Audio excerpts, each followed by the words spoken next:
Hello everyone, welcome back to the channel. In this video, I'm gonna dive into best rocket money features for streaming cost.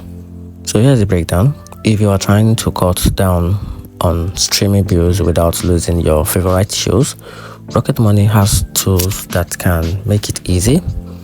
So start with your subscription tracking, which automatically find all your recurring stream charges, whether it's Netflix, Disney Plus, Spotify, or niche services you've forgot about. You'll instantly see what you are paying and how often you are billed. Next, use subscription cancellation right inside the app to stop service you no longer need. One tap and you are not paying for unused plan. You can also set budget limit for entertainment and get alert when you are close to going over. So streaming stays fun and affordable.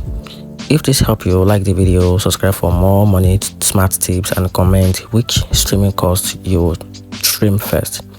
And that's it.